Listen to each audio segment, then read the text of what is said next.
subscribe to the channel. It's easy and fast. The Thompson household was a monument to middle-class American stability. In the planned community of Maple Grove Estates, where identical houses were painted in soft pastels with automatic garage doors, James and Emily were the model couple. James, 42, was an accountant with a well-established firm and the punctuality of a Swiss watch. Emily, 38, a high school English teacher, embodied maternal dedication and community involvement. Their car was a silver mid-size sedan. The house was paid off, and their 2 children, Ethan, 11, and Ava, 7, were the picture of well-mannered kids, accustomed to swim practice on Tuesdays and soccer on Saturdays. Sundays were religiously reserved for the local Baptist church, where Emily led the children's choir and James managed the annual budget. "We have it all," James would often say, kissing Emily's forehead after their nightly prayers. They did. But the all that James saw as fulfillment felt like a velvet straitjacket to Emily. The predictability that comforted James was suffocating silence for her. Passion had been replaced by household management. Deep conversations had turned into grocery lists. The seed of infidelity didn't sprout from boredom, but from a search for new meaning. "I need to keep up, honey," Emily explained to James one evening, showing him her laptop screen. "It's an online extension course in digital literature from the State University." James, engrossed in tax forms, mumbled, "Great, sweetheart," without looking up from his spreadsheet. His indifference was his form of affection, absolute trust. The course was demanding, but Emily thrived. And it was there, in a discussion forum about Toni Morrison's works, that she met Ryan. Ryan lived in a nearby town, about an hour's drive away. At 40, he was a freelance graphic designer, with an intellectual spark Emily's marriage had lost. Their conversations, which began about the complexity of novels, soon moved to private chats about the complexity of life. Emily didn't notice when Ryan stopped being a course colleague and became the man who made her feel truly seen, not just a mom and wife. "It's like you understand me without me having to explain the air I'm missing," she typed one late night. Sitting at the kitchen table, the laptop's faint glow illuminating her face. In the master bedroom, James snored peacefully. "Your silence says a lot, Emily," Ryan replied instantly. "Trust me, I know the feeling of a marriage that works but doesn't make you feel alive anymore." The danger was thrilling. She responded to his messages with a racing heart. Each notification from Ryan sent a jolt of adrenaline she hadn't felt since their engagement days. The boundaries were clear. She could see them, but with every message, she inched closer to the edge. Their virtual connection lasted 2 months. 2 months of emotional confessions, intellectual flirtations, and a growing intimacy James would never know how to measure. Ryan was the first to suggest the inevitable. "What we have is beautiful, Emily. Don't you think it's time we stop pretending this is just a school project?" Emily typed and deleted a dozen responses. "Ryan, I'm married. I love my husband. And I love my freedom, Emily. I'm not asking you to love anyone. I'm asking for 5 hours of real life. A coffee, a lunch, a conversation without worrying someone's going to walk in." The invitation was simple. They'd meet at a diner in his town, 30 miles away. The excuse would be a study group meeting. Emily spent the week in silent panic. She looked in the mirror and saw the perfect wife and mother. The potential cheater felt like a bizarre fantasy. But the desire, the new self Ryan awakened, was undeniable. On Friday, she told James she'd be out all afternoon with a course colleague, preparing a final project. James gave her extra cash for lunch and told her to drive safely. The weight of the lie was almost unbearable. Emily drove to the neighboring town, her hands sweating on the steering wheel. The diner was a generic small-town spot. When Ryan saw her, his smile wasn't that of a study partner. The conversation, initially awkward, flowed quickly. The chemistry they had online was even stronger in person. What was meant to be an hour of coffee turned into 2 hours of lunch, and Ryan's hands found hers under the table in a touch that sent an electric shock down Emily's spine. At the end of the lunch, Ryan asked again, but this time there was no dodging it. He suggested a nearby motel, paid for discreetly by him. We don't have to do anything, Emily. We can just talk somewhere I don't have to whisper, where we can be ourselves, without the masks. It was a fragile bait, but effective. Emily wasn't fooled. She knew exactly where it would lead. She looked at her car, her phone with pictures of James and the kids, the tight wedding band on her finger, and she went. The encounter at the motel was a controlled explosion, not an act of love, but a desperate need to feel. It was the release from a perfect routine, a cry for help from her young, impulsive self. In a few hours, Emily dismantled 15 years of her life. Driving home, Emily couldn't stop crying, not for Ryan, but for herself. I'm a horrible person, she thought as the silver sedan carried her back to Maple Grove Estates.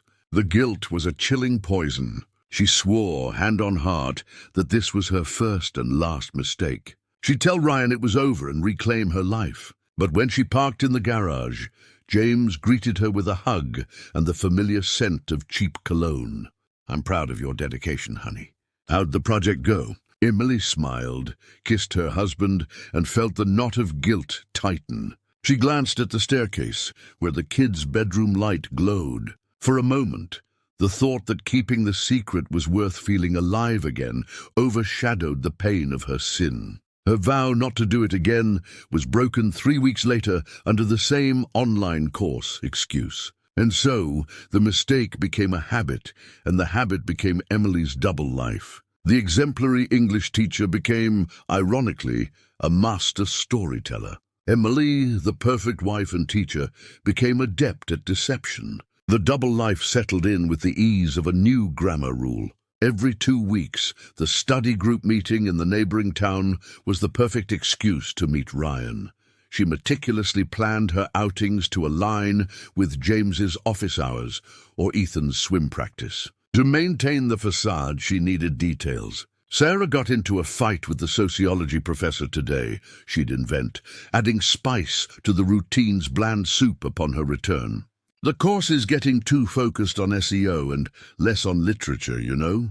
James, immersed in spreadsheets and the binary world of accounting, absorbed the information without question. He saw her dedication and was proud. It was a vicious cycle. His trust was the perfect cover for her betrayal. The contrast between her two worlds was Emily's true source of adrenaline. With James, life was safe, predictable. Long nights of silence, each in their own corner reading or working, exchanging quick, disinterested kisses before bed. Their love manifested in financial security and their kids' education, not passion. With Ryan, everything was unpredictable. Ryan was the creative chaos she craved. His messages were raw poetry. Their meetups were in different places, and the stolen moments together carried the intensity of the forbidden. I feel in color with you, Ryan, she confessed once, as they walked back from a motel to the diner where she'd parked. At home, I'm just black and white. That's because we don't fit their rules. Emily, he replied with that smile that was her undoing, the smile of someone with nothing to lose, living an unscripted life. But the lie began leaving subtle traces, like breadcrumbs in a forest. Emily became obsessively protective of her phone. The ringer stayed on silent. The password, once James's birthday, changed to a random sequence only she knew. Why the new password, honey? Don't trust me anymore? James asked, half joking, but with a hint of unease. Oh, James, it's nothing. Ethan and Ava got hold of my phone to play games and messed everything up, so I changed it, she replied, with a forced laugh. James accepted it, but the seed of doubt was planted. The accountant, who lived by facts and figures, began applying his analytical mind to his own life. James's routine was rigid: work, gym, home. But one afternoon, a meeting was cancelled, and he decided to leave early. He wanted to surprise Emily, maybe take her out for coffee. When he got home, he found her in the laundry room, flustered. "Hi, what a surprise! I thought you'd be back by 7, she said, her eyes slightly wide. The meeting got cancelled. Why are you doing laundry now? The kids are almost back from school, he asked, confused. Emily was washing the jacket she'd worn to meet Ryan, a jacket she usually washed on Saturdays with the bedding. Oh, this jacket reeked of cafeteria food from school. I had to clean it, she hurried to explain.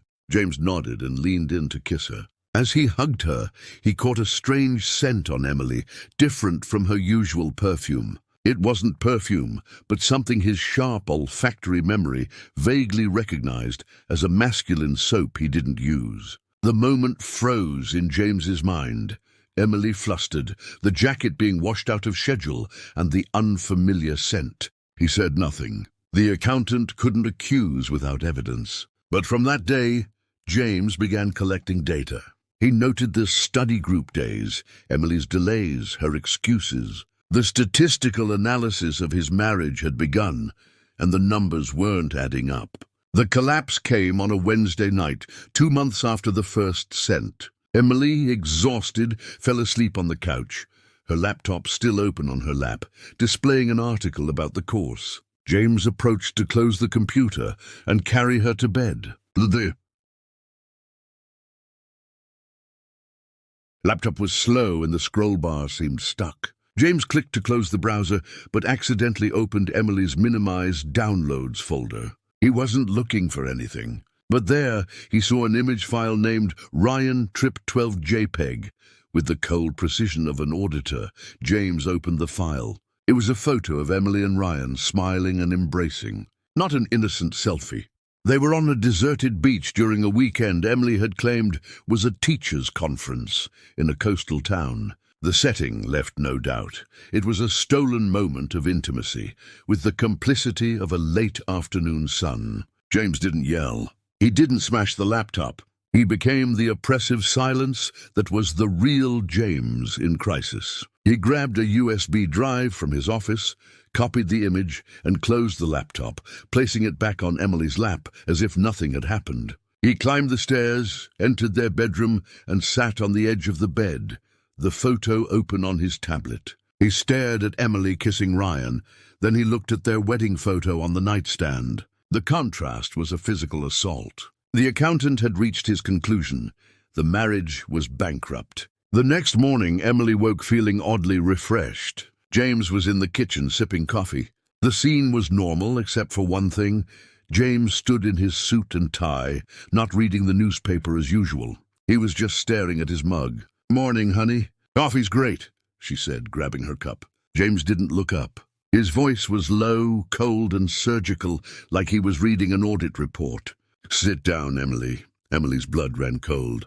"I need a report on the teachers' conference at Sunset Beach you said you attended 3 weeks ago." Emily froze.